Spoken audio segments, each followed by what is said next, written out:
ជំរាបសួរបងប្អូនសូមស្វាគមន៍មកកាន់ Facebook Page និង YouTube Channel សតើយនៅថ្ងៃនេះខ្ញុំសូមបង្ហាញជូនបងប្អូនអំពីរបៀបធ្វើខ្ទឹមក្រហមបំពងឲ្យស្រួយល្អនិងរក្សាទុកបានយូរមុននឹងចេញចូលដល់វិធីធ្វើសូមបងប្អូនកុំភ្លេចជួយចុច Like Share Subscribe និងចុចសញ្ញារូបកណ្ដឹងដើម្បីទទួលបាននូវវីដេអូថ្មីៗពី Page និង Channel របស់អ្នកខ្ញុំនៅពេលនេះគឺខ្ញុំប្រើខ្ទឹមក្រហមចំនួន3ខាំចាបងប្អូនអាចប្រើឲ្យច្រើនជាងនេះទៅតាមតម្រូវការរបស់បងប្អូនឬក៏បងប្អូនចង់ធ្វើឲ្យច្រើនទុកតែម្ដងក៏បានដែរចាខ្ទឹមក្រហមនេះគឺខ្ញុំយកទៅត្រាំទឹកទុកចោលប្រហែលជា4ទៅ5ម៉ោងដើម្បីឲ្យវារីកសម្បកងាយស្រួលបកដោយដែលខ្ញុំបានរៀបរាប់ជាហូរហែមកហើយនៅមុខម្ហូបដែលខ្ញុំធ្វើអំពីខ្ទឹមសឬក៏ខ្ទឹមក្រហមនេះគឺខ្ញុំតែងតែយកខ្ទឹមហ្នឹងទៅត្រាំទឹកឲ្យរីកសម្បកសិនមុននឹងយកខ្ទឹមហ្នឹងមកបក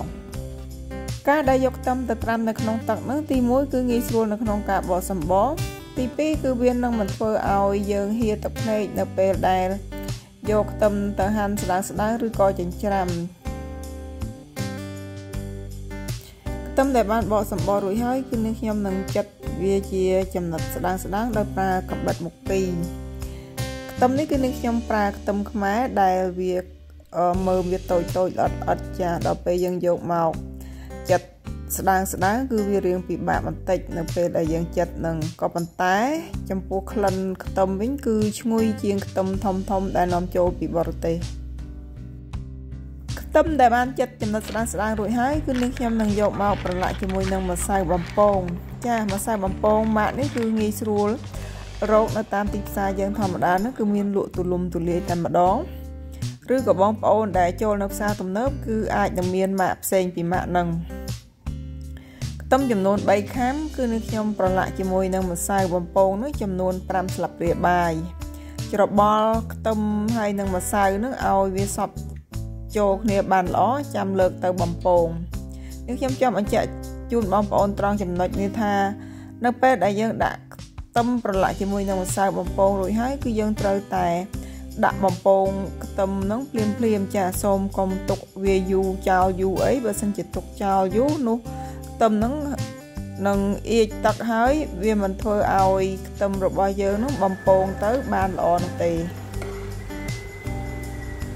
ប្រេងគឺត្រូវតែដាំឲ្យវាក្តៅសិនចាំយើងដាក់ខ្ទឹមបំពងរហូតតតែខ្ទឹមហ្នឹងឡើងក្រហមល្អចាំយើងស្រង់ចេញ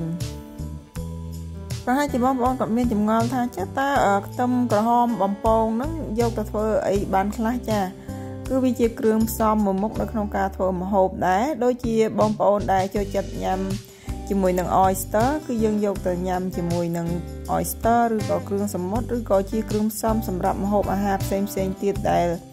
ត្រូវការប្រើខ្ទឹមបំពងហ្នឹង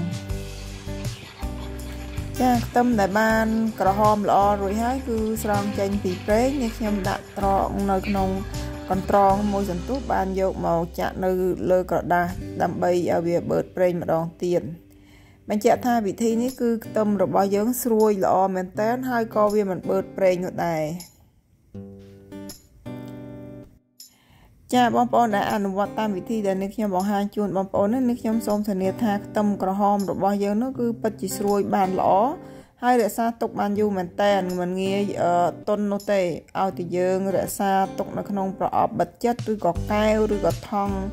យើងចងមាត់ឲ្យជិតកុំឲ្យវាចូលខ្យល់ទៅគឺខ្ទឹមយើងរក្សានៅតែស្រួយរហូតតែម្ដងចំណែកឯរសជាតិខ្ទឹមដែលពេលដែលយើងញ៉ាំតទេទៅក៏មានរសជាតិឆ្ងាញ់ដែរចាមានរសជាតិប្រៃផ្អែមឡមតិចដែលវាចេញជាតិហ្នឹងពីម្សៅស្រួយដែលយើងបានប្រឡាក់បំពងហ្នឹង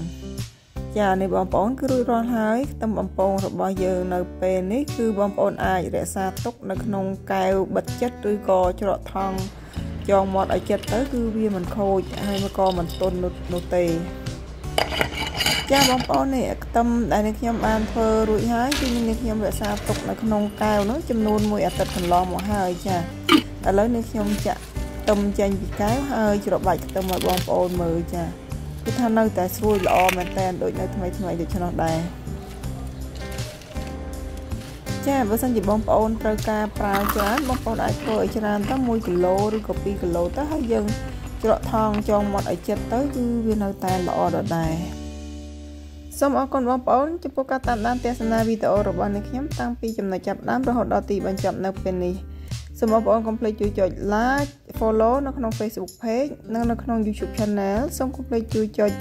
subscribe និងចុចសញ្ញារូបកណ្ដឹងដើម្បីទទួលបាននូវវីដេអូថ្មីៗពី page និង channel របស់អ្នកខ្ញុំនៅពេលនេះអ្នកខ្ញុំសូមអរគុណសូមជម្រាបលា